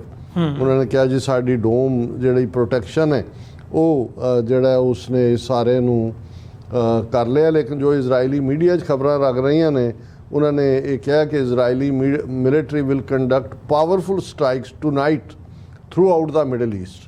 ਜਦੋਂ throughout the middle east ਹੈ ਇਹਦਾ ਮਤਲਬ ਹੈ ਈਰਾਨ ਦੇ ਉੱਤੇ ਵੀ, ਲੈਬਨਾਨ ਦੇ ਉੱਤੇ ਵੀ, ਗਜ਼ਾ ਦੇ ਉੱਤੇ ਵੀ ਔਰ ਯਮਨ ਦੇ ਉੱਤੇ ਵੀ, ਕਿਉਂਕਿ ਯਮਨ ਦੇ ਵਿੱਚ ਵੀ ਜਿਹੜੇ ਗੁਰੀਲੇ ਲੜ ਰਹੇ ਨੇ ਉਹ ਬੈਕਡ ਬਾਈ ਈਰਾਨ ਨੇ, ਜਿਹੜੀਆਂ ਉਸ ਦੀਆਂ ਪ੍ਰੌਕਸੀਜ਼ ਨੇ। ਔਰ ਇਜ਼ਰਾਈਲ ਦੀ ਮਿਲਟਰੀ ਨੇ ਕਿਹਾ ਕਿ ਵੀ 180 ਦੇ ਕਰੀਬ ਮਿਜ਼ਾਈਲਾਂ ਜਿਹੜੀਆਂ ਨੇ ਉਹ ਇਜ਼ਰਾਈਲ ਦੇ ਉੱਤੇ ਆਈਆਂ। ਉਹਨਾਂ ਦੀ ਜਿਹੜੀ ਇਜ਼ਰਾਈਲੀ ਡਿਫੈਂਸ ਫੋਰਸ ਹੈ ਉਹਨਾਂ ਦੀ ਸਟੇਟਮੈਂਟਸ ਕਿਹਾ ਕਿ approximately 180 missiles fired towards Israeli territory from Iran। ਔਰ ਇਹ ਜਿਹੜੀ AFP ਨੇ ਖਬਰ ਦਿੱਤੀ ਹੈ ਵੀ ਉਹਨਾਂ ਨੇ ਇਸ ਨੂੰ ਕਨਫਰਮ ਕੀਤਾ ਹੈ। ਔਰ ਹਮਾਸ ਨੇ ਜਿਹੜਾ ਐਪਰੀਸ਼ੀਏਟ ਕੀਤਾ ਹੈ ਕਿ ਈਰਾਨ ਨੇ ਫਾਈਨਲੀ ਜਿਹੜਾ ਹਾਨੀਆ ਔਰ ਦੂਸਰਿਆਂ ਦੀਆਂ ਡੈਥਸ ਨੇ ਉਹਨਾਂ ਦਾ ਬਦਲਾ ਲੈਂਦਿਆਂ ਇਹ ਮਿਸਲ ਅਟੈਕ ਕੀਤਾ। ਔਰ ਇਹ ਹੁਣ 10 ਮਿਲੀਅਨ ਦੇ ਲਗਭਗ ਇਜ਼ਰਾਈਲੀ ਆਬਾਦੀ ਹੈ ਔਰ ਇਸ ਸਾਰੇ ਦੇ ਚਲਦਿਆਂ ਇਹ ਗੱਲ ਕਿੱਥੇ ਜਾ ਕੇ ਰੁਕੇਗੀ, ਅਸੀਂ ਇਹ ਅਰਦਾਸ ਹੀ ਕਰ ਸਕਦੇ ਹਾਂ ਕਿ ਭਾਈ ਇਹ ਫਲੇਅਰ ਅਪ ਨਾ ਹੋਏ। ਹਾਲਾਂਕਿ ਮੈਨੂੰ ਇਹ ਲੱਗਦਾ ਹੈ ਕਿ ਵੀ ਇਸ ਕਿਸਮ ਦੇ ਸ਼ਾਇਦ ਚਾਂਸਸ ਨਾ ਹੋਣ ਕਿ ਵੀ ਰਸ਼ੀਆ ਜਾਂ ਚਾਈਨਾ ਡਰੈਗ ਹੋਏ ਸਾਰੇ, ਪਰ ਇਹ ਡਿਪੈਂਡ ਕਰੇਗਾ ਅਗਲੇ 24 ਘੰਟੇ 'ਚ ਜੇ ਇਜ਼ਰਾਈਲ ਨੇ ਸਿਵਲੀਅਨ ਕਿਲਿੰਗਸ ਈਰਾਨ ਦੇ ਵਿੱਚ ਕੀਤੀਆਂ ਜਾਂ ਕੋਈ ਹੋਰ ਜਿਹਨੂੰ ਸਰਪ੍ਰਾਈਜ਼ ਵਾਲਾ ਐਲੀਮੈਂਟ ਉਹ ਕਹਿ ਰਹੇ ਨੇ। ਤੇ ਇਹ ਠੀਕ ਹੈ ਕਿ ਇਸਲਾਮਿਕ ਵਰਲਡ ਦੇ ਵਿੱਚ ਈਰਾਨ ਦੇ ਕੋਈ ਯਾਰ ਨਹੀਂ ਨੇ, ਕਿਉਂਕਿ ਸੁੰਨੀ ਸ਼ੀਆ ਦਾ ਰੌਲਾ ਇਹੀ ਕਾਰਨ ਹੈ ਕਿ ਸਾਊਦੀ ਅਰੇਬੀਆ ਹੋਏ, UAE ਹੋਏ ਜਾਂ ਦੂਸਰੇ ਜਿਹੜੇ ਨੇ ਉਹਨਾਂ 'ਚ ਕੋਈ ਨਹੀਂ ਹੈ। ਹਾਂ, ਈਰਾਨ ਨੇ ਜਿਹੜੇ ਰਸ਼ੀਆ ਔਰ ਚਾਈਨਾ ਦੇ ਨਾਲ ਰਿਲੇਸ਼ਨਸ਼ਿਪ ਡਿਵੈਲਪ ਕੀਤੀ ਹੈ, ਪਰ ਮੈਨੂੰ ਨਹੀਂ ਲੱਗਦਾ ਵੀ ਇਸ ਦੌਰ ਦੇ ਵਿੱਚ ਉਹ ਆਊਟ ਆਫ ਦਾ ਵੇ ਜਾ ਕੇ ਰਸ਼ੀਆ ਔਰ ਚਾਈਨਾ, ਰਸ਼ੀਆ ਜਿਹੜਾ ਖੁਦ ਯੂਕਰੇਨ ਵਾਰ ਦੇ ਵਿੱਚ ਫਸਿਆ ਹੋਇਆ ਔਰ ਚਾਈਨਾ ਜਿਹਨੇ ਅੱਜ ਵੀ ਜਿਹੜਾ ਉਹਨਾਂ ਦੀ ਕਾਮਨ ਸ਼ੀ ਜਿਨਪਿੰਗ ਦੀ ਸਪੀਚ ਹੈ ਉਹਨੇ ਰੀਯੂਨੀਫਿਕੇਸ਼ਨ ਆਫ ਚਾਈਨਾ ਐਂਡ ਤਾਈਵਾਨ ਕਿਹਾ। ਸੋ ਉਹ ਉਹਨਾਂ ਦੇ ਚਾਈਨਾ ਦੇ ਆਪਣੇ ਗੋਲ ਫਿਕਸ ਹੁੰਦੇ ਨੇ, ਮਿਲਟਰੀ ਗੋਲ ਉਹਨਾਂ ਨੇ ਕੀ ਹਾਸਿਲ ਕਰਨਾ ਹੈ, ਡਿਪਲੋਮੈਟਿਕ ਕੀ ਹਾਸਿਲ ਕਰਨਾ ਹੈ। ਪਰ ਇਸ ਨੂੰ ਤੁਸੀਂ ਇਹ ਕਹਿ ਸਕਦੇ ਹੋ ਕਿ ਇਸ ਵੇਲੇ ਸਥਿਤੀ ਬੇਹੱਦ ਨਾਜ਼ੁਕ ਹੈ ਔਰ ਇਹ ਕਿਸੇ ਪਾਸੇ ਵੀ ਕੋਈ ਵੀ ਟਰਨ ਮਿਡਲ ਈਸਟ ਦੇ ਵਿੱਚ ਲਿਆ ਜਾ ਸਕਦਾ ਹੈ ਜਿਸ ਦੇ ਕੰਸੀਕੁਐਂਸਿਸ ਫਿਰ ਸਾਰੀ ਮਨੁੱਖ ਜਾਤੀ ਨੂੰ 8 ਬਿਲੀਅਨ ਲੋਕਾਂ ਨੂੰ ਇਸ ਧਰਤੀ ਤੇ ਭੁਗਤਣੇ ਪੈ ਸਕਦੇ ਨੇ। ਜੀ ਡਾਕਟਰ ਸਾਹਿਬ, ਬਿਲਕੁਲ। ਤੇ ਇੱਕ ਜਦੋਂ ਅਸੀਂ ਇਸ ਸਾਰੇ ਪਾਰਟ ਦੀ ਇੱਕ ਤੇ ਫਿਜ਼ੀਕਲ ਉਹਦੇ ਵਿੱਚ ਅਸੀਂ ਗੱਲ ਕਰ ਰਹੇ ਹਾਂ ਵੀ ਇਸ ਵਕਤ ਵਾਪਰ ਕੀ ਰਿਹਾ ਆ, ਇੱਕ ਇਹਦੇ ਬਿਹਾਈਂਡ ਜਾ ਕੇ ਪੋਲੀਟਿਕਸ ਹੈਗੀ ਹੈ, ਸਿਆਸਤ ਹੈਗੀ ਹੈ, ਜਿਹਦਾ ਅਸੀਂ ਵੀ ਉਹ ਕਰਦੇ ਹਾਂ ਵੀ ਇਜ਼ਰਾਈਲ ਵੱਲੋਂ ਇਹ ਕੋਸ਼ਿਸ਼ ਕੀਤੀ ਜਾ ਰਹੀ ਸੀ ਈਰਾਨ ਨੂੰ ਘੜੀਸਣ ਦੀ, ਤੇ ਹੁਣ ਆਉਣ ਵਾਲੇ ਸਮੇਂ ਦੇ ਵਿੱਚ ਉਹ ਹੋਣਾ ਆ। ਅਗਲੇ 24 ਘੰਟੇ ਕ੍ਰੂਸ਼ੀਅਲ ਹੈਗੇ ਆ ਜਿਵੇਂ ਤੁਸੀਂ ਕਿਹਾ। ਸੋ ਇਸ ਸਿਆਸਤ ਦੇ ਹਵਾਲੇ ਨਾਲ ਜਿਹੜੀ ਇਹ ਪਾਲਿਸੀਜ਼ ਚੇਂਜ ਹੋ ਰਹੀਆਂ ਨੇ ਜਾਂ ਜੋ ਇਹ ਵਾਪਰ ਰਿਹਾ, ਇਹਦੇ ਵਿੱਚ ਕਿਹੜਾ ਮੁਲਕ ਕਿਹਦੇ ਨਾਲ ਖਲੋਤਾ ਜਾਂ ਕਿਹਦੇ ਨਾਲ ਖਲੋਊਗਾ, ਉਹਦੇ ਨਾਲ ਕਈ ਚੀਜ਼ਾਂ ਡਿਸਾਈਡ ਜਾਂ ਅਨਡਿਸਾਈਡ ਹੋਣਗੀਆਂ, ਕਈ ਚੀਜ਼ਾਂ ਦੇ ਵਿੱਚ ਫੇਰ ਬਦਲ ਆਊਗਾ। ਜਿਹੜਾ ਕਿ ਸਿਆਸਤ ਦੇ ਵਿੱਚ ਉਹ ਹੁੰਦਾ। ਸੋ ਇਹਦੇ ਵਿੱਚ ਅਸੀਂ ਜੇ ਆਪਣੇ ਪਰਸਪੈਕਟਿਵ ਤੋਂ ਦੇਖਣਾ ਹੋਵੇ, ਮੈਂ ਥੋੜ੍ਹਾ ਜਿਹਾ ਹਟ ਕੇ ਸਵਾਲ ਪੁੱਛਣਾ ਚਾਹ ਰਿਹਾ ਵੀ ਸਾਡੇ ਪਰਸਪੈਕਟਿਵ ਤੋਂ ਜਿਹੜੀ ਇਹਦੇ ਵਿੱਚ ਭਾਰਤ ਦੀ ਪੋਜੀਸ਼ਨ ਹੈ, ਭਾਰਤ ਇਜ਼ਰਾਈਲ ਦੇ ਨਾਲ ਮੋਢਾ ਜੋੜ ਕੇ ਖਲੋਤਾ ਆ, ਉਹਨਾਂ ਦੀ ਇੰਟੈਲੀਜੈਂਸ ਸ਼ੇਅਰਿੰਗ ਤੋਂ ਲੈ ਕੇ ਅਦਰਵਾਈਜ਼ ਅਸੀਂ ਇਹਦੇ ਜ਼ਿਕਰ ਵੀ ਕੀਤਾ ਪਿਛਲੇ ਪ੍ਰੋਗਰਾਮਾਂ ਦੇ ਵਿੱਚ। ਸੋ ਅੱਜ ਦੀ ਡੇਟ ਦੇ ਵਿੱਚ ਜਿਹੜੇ ਇਹ ਹਾਲਾਤ ਬਦਲ ਰਹੇ ਆ, ਇਹਦੇ ਵਿੱਚ ਤੁਸੀਂ ਭਾਰਤ ਦੀ ਪੋਜੀਸ਼ਨ ਕੀ ਦੇਖਦੇ ਹੋ? ਕਿਉਂਕਿ ਉਹਨਾਂ ਦੀ ਅੱਜ ਵੀ ਮਤਲਬ ਸਾਈਮਲਟੇਨੀਅਸਲੀ ਖਬਰਾਂ ਲੱਗ ਰਹੀਆਂ ਨੇ ਵੱਖਰੇ ਲੈਵਲ ਤੋਂ, ਡੋਵਲ ਤੋਂ ਲੈ ਕੇ ਅਦਰਵਾਈਜ਼ ਕਿ ਜੀ ਉਹ ਪੀਸ ਡੀਲ ਦੇ ਉੱਤੇ ਕੰਮ ਕਰ ਰਹੇ ਨੇ, ਮੀਟਿੰਗਾਂ ਚੱਲ ਰਹੀਆਂ ਨੇ, ਇਹ ਹੋ ਰਿਹਾ ਤੇ ਉਹ ਹੋ ਰਿਹਾ। ਭਾਰਤ ਦੀ ਪੋਜੀਸ਼ਨ ਕੀ ਹੈ ਇਹਦੇ ਉੱਤੇ ਇਸ ਵਕਤ ਤੇ ਆਉਣ ਵਾਲੇ ਸਮੇਂ ਦੇ ਵਿੱਚ ਤੁਸੀਂ ਕਿਵੇਂ ਦੇਖਦੇ ਹੋ, ਤੇ ਸਾਡੇ ਹਵਾਲੇ ਨਾਲ ਉਹ ਕਿਵੇਂ ਇੰਪੈਕਟ ਕਰਦਾ ਆ ਇਹ ਸਾਰੀ ਸਿਚੁਏਸ਼ਨ ਨੂੰ ਜਦੋਂ ਸਿੱਖ ਪਰਸਪੈਕਟਿਵ ਤੋਂ ਦੇਖਦੇ ਹਾਂ? ਦੇਖੋ, ਅਸੀਂ ਕੱਲ ਵੀ ਬੜੇ ਵੇਰਵੇ ਨਾਲ ਇੱਕ ਸੈਗਮੈਂਟ ਇਸ ਦੇ ਉੱਤੇ ਕੀਤਾ ਸੀ ਕਿ ਭਾਰਤ ਔਰ ਇਜ਼ਰਾਈਲ ਦੀ ਰਿਲੇਸ਼ਨਸ਼ਿਪ 1991 ਚ ਜਦੋਂ ਨਰਸਿਮਹਾ ਰਾਓ ਪ੍ਰਾਈਮ ਮਿਨਿਸਟਰ ਬਣਿਆ ਔਰ ਇਜ਼ਰਾਈਲ ਨੂੰ ਡਿਪਲੋਮੈਟਿਕ ਮਾਨਤਾ ਦਿੱਤੀ ਗਈ, ਚਾਰਜ ਡੀ ਅਫੇਅਰ ਉਹਨਾਂ ਦਾ ਲੱਗਾ, ਔਰ ਇਹਨਾਂ 30 ਸਾਲਾਂ ਦੇ ਤੋਂ ਜ਼ਿਆਦਾ ਸਮੇਂ 'ਚ ਆਲਮੋਸਟ 34 ਸਾਲ ਜੇ ਕਹਿਣਾ ਹੋਏ, ਤੇ ਇਸ ਵੇਲੇ ਇਹ ਹੈ ਕਿ ਮੋਸਾਦ ਇਜ਼ਰਾਈਲ ਦੀ ਇੰਟੈਲੀਜੈਂਸ ਏਜੰਸੀ ਔਰ ਭਾਰਤ ਦੀ ਇੰਟੈਲੀਜੈਂਸ ਏਜੰਸੀ ਇੱਕੋ ਸਿੱਕੇ ਦੇ ਦੋ ਪਹਿਲੂ ਨੇ। ਔਰ ਦੋ ਵੱਡੀਆਂ ਜਿਹੜੀਆਂ ਅਸੀਂ ਪਿਛਲੇ ਪੀਰੀਅਡ 'ਚ ਇਹਨਾਂ ਦੇ ਵੱਡੇ ਜਿਹੜੇ ਦੇਖੇ ਨੇ ਕਾਰਨਾਮੇ, ਪੈਗਾਸਸ ਜਿਹੜਾ ਬੜਾ ਖੁਫੀਆ ਤੌਰ ਦੇ ਉੱਤੇ ਸੌਫਟਵੇਅਰ ਮੋਸਾਦ ਕੋਲ ਹੈ, ਉਹ ਇੰਡੀਆ ਨੂੰ ਦੇਣਾ, ਜਿਸ ਦਾ ਉਹਨਾਂ ਨੇ ਉੱਥੇ ਕਿਵੇਂ ਇਸਤੇਮਾਲ ਕੀਤਾ ਜੀ। ਫਿਰ ਅਸੀਂ ਦੇਖਦੇ ਹਾਂ ਕਿ ਵੀ ਜਿਹੜਾ ਕੁਵੈਤ ਦੇ ਵਿੱਚ ਖਾਸ ਤੌਰ ਤੇ ਜਿਵੇਂ ਇਹਨਾਂ ਨੇ ਕਤਰ ਦੇ ਵਿੱਚ, ਦੋਹਾ ਦੇ ਵਿੱਚ ਇਹਨਾਂ ਦੇ 6-7 ਨੇਵਲ ਆਫੀਸਰਸ ਜਿਨ੍ਹਾਂ ਦੇ ਉੱਤੇ ਬਿਲਕੁਲ ਟਰਾਇਲ ਚੱਲਿਆ, ਡੈਥ ਸੈਂਟੈਂਸ ਹੋ ਸਕਦੀ ਸੀ, ਕਿ ਉਹਨਾਂ ਨੇ ਕਿਵੇਂ ਹਾਲਾਂ ਉਹਨਾਂ ਨੂੰ ਟ੍ਰੇਨਿੰਗ ਲਈ ਸੱਦਿਆ, ਜਿਹੜਾ ਬਹਿਰੀ ਬੇੜਾ ਖਰੀਦਿਆ ਸੀ ਉਹਨੇ ਕਤਰ ਨੇ, ਲੇਕਿਨ ਉਹ ਤਾਂ ਉੱਥੇ ਕੰਮ ਕਰ ਰਹੇ ਸੀ ਮੋਸਾਦ ਦੇ ਲਈ। ਬਾਅਦ ਦੇ ਵਿੱਚ ਕੀ ਡੀਲ ਹੋਈ, ਮੋਦੀ ਉਹਨਾਂ ਨੂੰ ਛੁਡਾ ਕੇ ਲੈ ਗਿਆ। ਹੁਣ ਈਵਨ ਪੇਜਰ ਬੰਬ ਵੇਲੇ ਵੀ ਅਸੀਂ ਇੰਡੀਅਨ ਮੂਲ ਦਾ ਬੰਦਾ ਦੇਖਿਆ, ਔਰ 2 ਦਿਨ ਪਹਿਲਾਂ ਹੀ ਜਦੋਂ ਮੋਦੀ ਨੇ ਨੇਤਨਯਾਹੂ ਨਾਲ ਗੱਲ ਕੀਤੀ ਕਿ ਕੋਈ ਟੈਰਰਿਜ਼ਮ ਟੋਲਰੇਟ ਨਹੀਂ ਕੀਤਾ ਜਾਏਗਾ, ਤਾਂ ਅਸੀਂ ਕਿਹਾ ਸੀ ਕਿ one terrorist talking to the other one rather congratulating ਜੀ। ਸੋ ਇਸ ਬੈਕਗਰਾਊਂਡ ਦੇ ਵਿੱਚ ਮੈਨੂੰ ਇਸ ਗੱਲ ਦਾ ਵੀ ਕਿਤੇ ਨਾ ਕਿਤੇ ਡਰ ਹੈ ਕਿ ਵੀ ਜਿਵੇਂ ਰਸ਼ੀਅਨ ਆਰਮੀ ਦੇ ਵਿੱਚ ਇੰਡੀਅਨਸ ਨੇ, ਇਹ ਨਹੀਂ ਹੈ ਵੀ ਆਪ ਜਾ ਕੇ ਭਰਤੀ ਹੋ ਗਏ, ਕੋਈ ਬੈਲਾਰੂਸ ਚਲਾ ਗਿਆ, ਕੋਈ ਦੂਜਾ ਜਿਹਦੇ 'ਚ ਮਰੇ ਵੀ ਨੇ, ਔਰ ਜਦੋਂ ਇਹ ਫਿਰ ਮੋਦੀ ਗਿਆ ਇੰਡੀਆ ਦੀ ਪਾਰਲੀਮੈਂਟ 'ਚ ਰੌਲਾ ਪਿਆ ਤਾਂ ਉੱਥੋਂ ਉਹਨੂੰ ਵਾਪਸ ਉਹਨੂੰ ਕਿਹਾ ਪੁੱਤਰ ਨੂੰ ਕਿ ਜੀ ਇਹਨਾਂ ਨੂੰ ਛੱਡੋ। ਕੁਝ ਛੱਡੇ ਨੇ ਅਜੇ ਵੀ, ਇੱਕ ਅੰਦਾਜ਼ੇ ਮੁਤਾਬਕ 400-500 ਇੰਡੀਅਨ ਜਿਹੜਾ ਹੈ ਉੱਥੇ ਉਹਨਾਂ ਦੀ ਰਸ਼ੀਅਨ ਆਰਮੀ 'ਚ ਫਾਈਟ ਕਰ ਰਿਹਾ ਯੂਕਰੇਨ ਦੇ ਵਿੱਚ ਜਾ ਕੇ ਜੀ। ਲੇਕਿਨ ਇੱਥੇ ਤਾਂ ਲਗਭਗ 15-20 ਹਜ਼ਾਰ ਬੰਦਾ ਜਿਨ੍ਹਾਂ ਦੀ ਪ੍ਰੋਪਰ ਜਿਹੜੀ ਹੈ ਉਹ ਸਿਲੈਕਸ਼ਨ ਕਰਕੇ ਹਰਿਆਣਾ ਔਰ ਰਾਜਸਥਾਨ ਇਸ ਗੱਲ ਦਾ ਧਿਆਨ ਰੱਖਦੇ ਹਾਂ ਕਿ ਭਾਈ ਉਹਨਾਂ ਤੋਂ ਕੀ ਕੰਮ ਲੈਣਾ, ਉਹ ਭੇਜੇ ਹੋਏ ਨੇ। ਸੋ ਈਵਨ ਇਸ ਵੇਲੇ ਕੋਈ ਦੋ ਰਾਵਾਂ ਨਹੀਂ ਹੋਣਗੀਆਂ, ਕਿਉਂਕਿ ਜਿਸ ਕਿਸਮ ਦਾ ਫਿਕਰ ਉਹਨਾਂ ਦੇ ਇੰਡੀਅਨ ਡਾਇਸਪੋਰਾ ਜੀ ਤੇਲੰਗਾਨਾ ਸਪੀਕਿੰਗ ਨੇ ਇਹ ਕਿਹਾ, ਖੌਫ ਹੈ ਬੜਾ। ਔਰ ਮੈਨੂੰ ਇਹ ਲੱਗਦਾ ਹੈ ਕਿ ਵੀ ਈਵਨ ਇਹ ਏਜੰਸੀਆਂ ਦਾ ਤਾਂ ਆਪਸ 'ਚ ਇੰਟੈਲੀਜੈਂਸ ਸ਼ੇਅਰਿੰਗ ਜਾਂ ਜੋ ਤਾਂ ਹੈ ਹੀ ਹੈ, ਫਾਈਟਰ ਵੀ ਹੋਣਗੇ ਜਿਹੜੇ ਕਿ ਇਹਨਾਂ ਦੇ ਭੇਜੇ ਹੋਏ ਨੇ। ਸੋ ਇਹਨਾਂ ਹਾਲਾਤਾਂ 'ਚ ਸਾਡਾ ਸਿੱਖ ਪਰਸਪੈਕਟਿਵ ਦੇਖੋ, ਕੱਲ੍ਹ ਅਸੀਂ ਜ਼ਿਕਰ ਕੀਤਾ ਸੀ ਸਿੱਖਸ ਫਾਰ ਜਸਟਿਸ ਨੇ ਐਂਟੋਨੀਓ ਨੂੰ ਆਪਣੇ ਬਲਿੰਕਨ ਇਹ ਲੈਟਰ ਲਿਖਿਆ ਕਿ ਭਾਈ ਤੁਸੀਂ ਇਹ ਸੌਫਟ ਡਿਪਲੋਮੇਸੀ ਦੇ ਨਾਂ ਥੱਲੇ ਇੰਡੀਆ ਨੂੰ ਸ਼ਹਿ ਨਾ ਦਿਓ। ਔਰ ਅੱਜ ਖੁਸ਼ੀ ਦੀ ਗੱਲ ਹੈ ਕਿ ਭਾਵੇਂ ਬਹੁਤ ਜ਼ਿਆਦਾ ਮੀਂਹ ਪੈ ਰਿਹਾ ਸੀ ਵਾਸ਼ਿੰਗਟਨ ਡੀਸੀ, ਪਰ ਸਿੱਖ ਨੌਜਵਾਨਾਂ ਨੇ ਕਾਰਨੈਗੀ ਐਂਡੋਮੈਂਟ ਫਾਰ ਇੰਟਰਨੈਸ਼ਨਲ ਪੀਸ ਉਹਦੇ ਬਾਹਰ ਵੀ ਸਵੇਰੇ 7:30 ਵਜੇ ਪਹੁੰਚ ਕੇ ਪ੍ਰੋਟੈਸਟ ਕੀਤਾ, ਜਿੱਥੇ ਐਸ ਜੈ ਸ਼ੰਕਰ ਜਿਹੜਾ ਹੈ ਉਸ ਨੂੰ ਇਨਵਾਈਟ ਕੀਤਾ ਹੋਇਆ ਸੀ ਬੋਲਣ ਲਈ। ਇਸੇ ਤਰ੍ਹਾਂ ਉਹਨਾਂ ਨੇ ਸਟੇਟ ਡਿਪਾਰਟਮੈਂਟ 'ਚ ਵੀ ਦੁਪਹਿਰੇ 2:30 ਵਜੇ ਜਦੋਂ ਕਿ ਬਲਿੰਕਨ ਦੇ ਨਾਲ ਮਿਲਣਾ ਸੀ ਇਹਨੇ ਐਸ ਜੈ ਸ਼ੰਕਰ ਨੇ, ਉੱਥੇ ਵੀ ਪ੍ਰੋਟੈਸਟ ਕੀਤਾ। ਔਰ ਅਸੀਂ ਵੀ ਇਹ ਜ਼ਿਕਰ ਕੀਤਾ ਸੀ ਔਰ ਅਮਰੀਕਾ ਨੂੰ ਇਹ ਅਸੀਂ ਕਹਿਣ ਦਾ ਵੀ opinion makers, law makers, decision makers ਨੂੰ ਕੋਸ਼ਿਸ਼ ਸੀ ਕਿ ਇਸ ਨੂੰ ਲਾਈਟਲੀ ਨਾ ਲਿਆ ਜਾਏ। ਔਰ ਇਹ ਜਿਹੜੀ ਅਮਰੀਕਾ ਦੀ ਸੋਵਰਨਿਟੀ ਵਾਇਲੇਟ ਕੀਤੀ ਹੈ, ਇੰਟਰਨੈਸ਼ਨਲ ਲਾਅ ਵਾਇਲੇਟ ਕੀਤਾ ਹੈ, ਇਹ ਸੌਫਟ ਡਿਪਲੋਮੇਸੀ ਦੇ, ਕਿਉਂਕਿ ਇੰਡੀਆ ਵੀ ਜਿਵੇਂ ਪੋਸਟ 9/11 ਜਿਹੜਾ ਅਮਰੀਕਾ ਨੂੰ ਚੈਲੰਜ ਆਇਆ ਅਮਰੀਕਾ ਦੇ ਮੇਨ ਧਰਤੀ ਦੇ ਉੱਤੇ, ਉਹਦੇ ਬਹਾਨੇ ਨਾਲ ਐਂਟਾਈ ਮੁਸਲਮ ਵੇਵ ਜਿਹੜੀ ਇੰਡੀਆ ਨੇ ਖੁਦ ਵੀ ਖੜੀ ਕੀਤੀ ਹੋਈ ਸੀ, ਉਹ ਬੈਂਡ ਵੈਗਨ ਤੇ ਚੜ ਗਿਆ ਕਿ ਵੀ ਹੁਣ ਤਾਂ ਕਮਿਊਨਿਜ਼ਮ ਦਾ ਭੋਗ ਪੈ ਗਿਆ ਤਾਂ ਹੁਣ ਇਸਲਾਮ ਵੱਡਾ ਐਨਮੀ ਹੈ। ਸੋ ਸਾਨੂੰ ਇਹ ਲੱਗਦਾ ਵੀ ਇਸ ਪੀਰੀਅਡ 'ਚ ਵੀ ਜਿਹੜਾ ਇੱਕ ਪਾਸੇ ਤਾਂ ਅਮਰੀਕਾ ਨੇ ਇੰਡੀਆ ਨੂੰ ਯੂਕਰੇਨ ਦੇ ਮੁੱਦੇ ਤੇ ਬਾਈ ਦਾ ਨੈਕ ਫੜਿਆ ਹੋਇਆ, ਟਰਾਂਸਨੈਸ਼ਨਲ ਰਿਪਰੈਸ਼ਨ ਦਾ ਮੁੱਦਾ ਵੀ ਸਾਹਮਣੇ ਹੈ। ਸੋ ਮੈਨੂੰ ਇਹ ਲੱਗਦਾ ਵੀ ਕਿਤੇ ਨਾ ਕਿਤੇ ਇੰਡੀਆ ਅਮਰੀਕਾ ਨੂੰ ਵੀ ਸੌਫਨ ਜਾਂ ਉਹਨੂੰ ਕਮਜ਼ੋਰ ਕਰਨ ਦੀ ਕੋਸ਼ਿਸ਼ ਕਰ ਰਿਹਾ ਵੀਜ਼ਾ ਵੀ ਉਹਦਾ ਹਾਰਡ ਸਟੈਂਡ ਸਿੱਖਾਂ ਪ੍ਰਤੀ ਜਾਂ ਟਰਾਂਸਨੈਸ਼ਨਲ ਰਿਪਰੈਸ਼ਨ ਦੇ ਉੱਤੇ।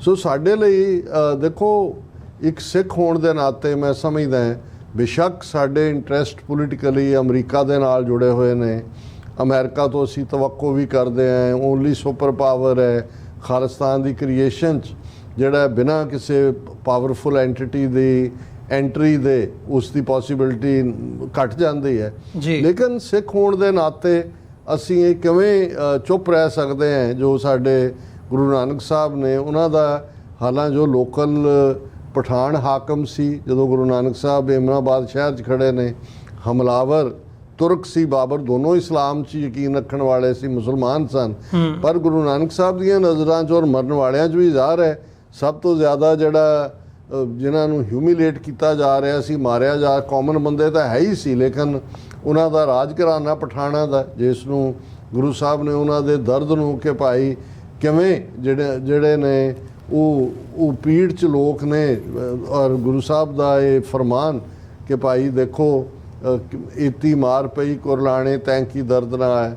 ਸੋ ਸਾਡੇ ਲਈ ਇਹ ਕੰਸਰਨ, ਹਾਲਾਂ ਸਾਡੇ ਕੁਛ ਵੀਰਾਂ ਭੈਣਾਂ ਨੂੰ ਹਮੇਸ਼ਾ ਇਹ ਰਹਿੰਦਾ ਵੀ ਪਤਾ ਨਹੀਂ ਅਸੀਂ ਕਿਉਂ ਆਊਟ ਆਫ ਦਾ ਵੇਜ ਆ। ਦੇਖੋ, ਜਿੱਥੇ ਜ਼ੁਲਮ ਹੋਏਗਾ, ਜ਼ਾਲਮ ਕੋਈ ਵੀ ਹੋਏ, ਉਹ ਹਿੰਦੂ ਹੋਏ, ਸਿੱਖ ਹੋਏ, ਮੁਸਲਮਾਨ ਹੋਏ, ਕੋਈ ਵੀ ਨਾ ਧਰਮ ਮੰਨਣ, ਸਿੱਖ ਦੇ ਨਾਤੇ ਅਸੀਂ ਜਿੱਥੇ ਜੇ ਸਕਤਾ ਸਕਤੇ ਕੋ ਮਾਰੇ ਤਾਂ ਮਨ ਰੋਸ ਨਾ ਹੋਈ। ਦਹਿਸ਼ਤਗਰਦ ਕੋਈ ਜਮਾਤ ਹੈ, ਸਟੇਟ ਹੈ, ਉਹ ਆਪਸ 'ਚ ਭਿੜਦੇ ਨੇ, ਉਹਨਾਂ ਨੂੰ ਮਾਰ, ਉਹ ਸਮਝ ਆ ਸਕਦਾ, ਉਹਦੇ 'ਚ ਅਸੀਂ ਕੋਈ ਤਾਮਨ ਰੋਸ ਨਾ ਹੋਈ। ਗੁਰੂ ਸਾਹਿਬ ਨੇ ਕ੍ਰਾਈਟੇਰੀਆ ਦਿੱਤਾ। ਲੇਕਿਨ ਜਦੋਂ ਬੇਗੁਨਾਹ ਹੋਣਾ, ਜੋ ਕੁਛ ਗਜ਼ਾ ਦੇ ਵਿੱਚ ਹੋਇਆ, ਫਿਗਰਸ ਤਾਂ UN ਦੀਆਂ ਨੇ, 70% ਤੋਂ ਜ਼ਿਆਦਾ ਔਰਤਾਂ ਔਰ ਬੱਚੇ ਨੇ, ਕੁਝ ਬੱਚੇ ਜਿਹੜੇ ਨੇ ਉਹ 2-2 ਮਹੀਨੇ ਦੇ ਨੇ। ਸੋ ਕਿਵੇਂ ਅਸੀਂ ਇਹ ਕਹਿ ਸਕਦੇ ਹਾਂ ਕਿ ਜੀ ਦੇਖੋ ਇਜ਼ਰਾਈਲ ਨੇ ਦੱਸ ਦਿੱਤਾ ਕਿ ਉਹ ਆਪਣੇ ਆਪ ਨੂੰ ਡਿਫੈਂਡ ਕਿਵੇਂ, ਇਵੇਂ ਨਹੀਂ ਹੁੰਦਾ। ਜਦੋਂ ਤੁਸੀਂ ਕਿਸੇ ਪਾਥ ਨੂੰ ਚੁਣਦੇ ਹੋ, ਜਿਸ ਰਸਤੇ ਤੇ ਤੁਸੀਂ ਤੁਰੇ ਹੋ, ਔਰ ਇਹਨਾਂ ਦੇ ਹੀ, ਕਿਉਂਕਿ ਅਮਰੀਕਾ ਵਾਲੇ, ਵੈਸਟ ਵਾਲੇ ਕ੍ਰਿਸਚੀਅਨਿਟੀ ਨੂੰ ਮੰਨਣ ਵਾਲੇ ਨੇ, ਇਹਨਾਂ ਨੇ ਹੀ ਕਿਹਾ those who Liv by, Bible ਦਾ ਕਥਨ ਹੈ ਕਿ ਦੋਜ਼ ਹੂ ਲਿਵ ਬਾਈ ਦਾ ਸੌਰਡ ਡਾਈ ਬਾਈ ਦਾ ਸੌਰਡ, ਕਿ ਜੇ ਤੁਸੀਂ ਜ਼ੁਲਮ ਦੇ ਸਹਾਰੇ ਕਿਸੇ ਦੇ ਹੱਕਾਂ ਤੋਂ ਉਸ ਨੂੰ ਵਿਰਵਾ ਕਰਕੇ ਜਿਹੜਾ ਉਹ ਰੂਲ ਕਰੋਗੇ ਤੇ ਅਲਟੀਮੇਟਲੀ ਇਹ ਤਾਂ ਕਿੰਨੇ ਐਮਪਾਇਰ ਆਏ, ਰੋਮਨ ਐਮਪਾਇਰ। ਅੱਜ ਹੀ ਮੇਰੀ ਗੱਲ ਹੋ ਰਹੀ ਸੀ, ਮੈਂ ਕਿਹਾ ਵੀ 200 ਸਾਲ ਪਹਿਲਾਂ ਤੱਕ ਇਸਲਾਮ ਨੇ 1000 ਸਾਲ ਰੂਲ ਕੀਤਾ। ਆਟੋਮਨ ਐਮਪਾਇਰ ਅੱਧ ਯੂਰਪ ਤੱਕ, ਪਰਸ਼ੀਅਨ ਐਮਪਾਇਰ, ਸਾਡੇ ਉੱਥੇ ਮੁਗਲ ਐਮਪਾਇਰ, ਕਿੰਨਾ, ਲੇਕਿਨ ਪਛੜ ਗਏ 200-250 ਸਾਲ 'ਚ। ਸਾਇੰਸ ਦਾ ਜ਼ਮਾਨਾ ਆਇਆ, 18ਵੀਂ 19ਵੀਂ ਸਦੀ, ਇੰਡਸਟਰੀਲਾਈਜੇਸ਼ਨ, ਸਾਇੰਟੀਫਿਕ ਡਿਵੈਲਪਮੈਂਟ, ਦੂਜੇ ਤੀਜੇ। ਲੇਕਿਨ ਜਿਹੜਾ ਵਿਨਾਸ਼ ਦਾ ਸਮਾਨ ਹੈ, ਨਿਊਕਲੀਅਰ ਨੇ ਤਾਂ ਪੜ੍ਹਿਆ ਲਿਖਿਆ ਅਨਪੜ੍ਹਿਆ ਨਹੀਂ ਦੇਖਣਾ ਹੈ। ਸੋ ਉਸ ਸਾਰੇ ਦੇ ਚੱਲਦਿਆਂ ਜੇ ਗੁੱਡ ਸੈਂਸ ਪ੍ਰੀਵੇਲ ਕਰੇਗੀ, ਇਸ ਨੂੰ ਰੋਕਿਆ ਜਾਏਗਾ। ਔਰ ਇਹ ਖੁਦ ਇਹਨਾਂ ਦੇ ਹੀ ਲੀਡਰ ਮੰਨਦੇ ਨੇ ਕਿ ਜੀ ਭਾਈ ਅਲਟੀਮੇਟਲੀ 2 ਸਟੇਟ ਸੋਲਿਊਸ਼ਨ ਹੈ।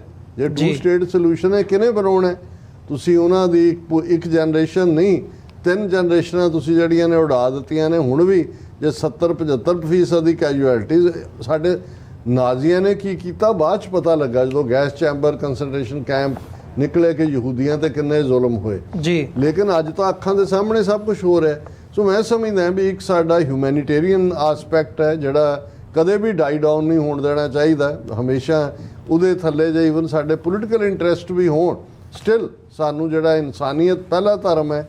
ਪਰ ਦੂਸਰੇ ਪਾਸੇ ਅਸੀਂ ਸਮਝਦੇ ਹਾਂ ਵੀ ਅਸੀਂ ਅਮਰੀਕਾ ਦੇ ਖੈਰ ਖੁਆਹ ਵੀ ਹੈ, ਕਿਉਂਕਿ ਇਹਨਾਂ ਮੁਲਕਾਂ ਦੇ ਸਿਟੀਜ਼ਨ ਹੈ। ਅਸੀਂ ਇਹ ਸਮਝਦੇ ਹਾਂ ਕਿ ਅਮਰੀਕਾ 'ਚ ਔਰ ਅਮਰੀਕਨ ਕਿਸੇ ਪਾਲਿਸੀ ਨੂੰ ਕ੍ਰਿਟਿਸਾਈਜ਼ ਕਰਨਾ ਅਨਪੈਟਰੀਓਟਿਕ ਨਹੀਂ ਹੈ। ਇਹੀ ਇਸ ਮੁਲਕ ਦੀ ਬਿਊਟੀ ਹੈ। ਸੋ ਅਸੀਂ ਸਮਝਦੇ ਹਾਂ ਕਿ ਜੇ ਬਾਈਡਨ ਐਡਮਿਨਿਸਟ੍ਰੇਸ਼ਨ ਇਸ ਇੱਕ ਸਾਲ 'ਚ 7 ਅਕਤੂਬਰ ਤੋਂ ਜਦੋਂ ਹਮਾਸ ਨੇ ਕੰਡੈਮਨੇਬਲ ਕੰਮ ਕੀਤਾ, ਉਦੋਂ ਤੋਂ ਐਸਰਟ ਕੀਤਾ ਜਾਂਦਾ, ਪ੍ਰੋਪਰ ਢੰਗ ਦੇ ਨਾਲ ਡੀਲ ਬਣਾਈ ਜਾਂਦੀ, ਬੰਦੇ ਵੀ ਛਡਾਏ ਜਾਂਦੇ, ਔਰ ਇਸ ਪਾਸੇ ਵੱਲ ਵੀ ਕੰਮ ਕੀਤਾ ਜਾਂਦਾ ਕਿ ਭਾਈ ਫਲਸਤੀਨੀਆਂ ਨੂੰ ਵੀ ਉਹਨਾਂ ਦਾ ਹੱਕ ਮਿਲੇ, ਤਾਂ ਸ਼ਾਇਦ ਇਹ 11 ਮਹੀਨੇ ਦੀ ਇਨਡਿਸਾਈਸਿਵਨੈਸ ਜਾਂ ਵੀਕਨੈਸ ਹੈ ਕਿ ਅੱਜ ਅਗੇਨ ਇੱਕ ਹੋਰ ਮੁਹਾਜ਼ ਖੁੱਲ੍ਹ ਗਿਆ ਔਰ ਇਹ ਕਿਸੇ ਪਾਸੇ ਵੀ ਇਸ ਜੰਗ ਦਾ ਜਿਹੜਾ ਉਹ ਰੁਖ ਬਦਲ ਸਕਦਾ, ਜਿਹੜਾ ਤਬਾਹੀ ਦਾ ਮੰਜ਼ਰ ਬਣ ਸਕਦਾ ਹੈ। ਜੀ ਡਾਕਟਰ ਸਾਹਿਬ, ਬਿਲਕੁਲ। ਸੋ ਵਿਊਅਰਸ, ਇੱਕ ਛੋਟੇ ਜਿਹੇ ਕਮਰਸ਼ੀਅਲ ਬ੍ਰੇਕ ਦੇ ਲਈ ਇੱਥੇ ਰੁਕਦੇ ਹਾਂ। ਬ੍ਰੇਕ ਤੋਂ ਬਾਅਦ ਗੱਲਬਾਤ ਨੂੰ ਅੱਗੇ ਤੋਰਦੇ ਹਾਂ।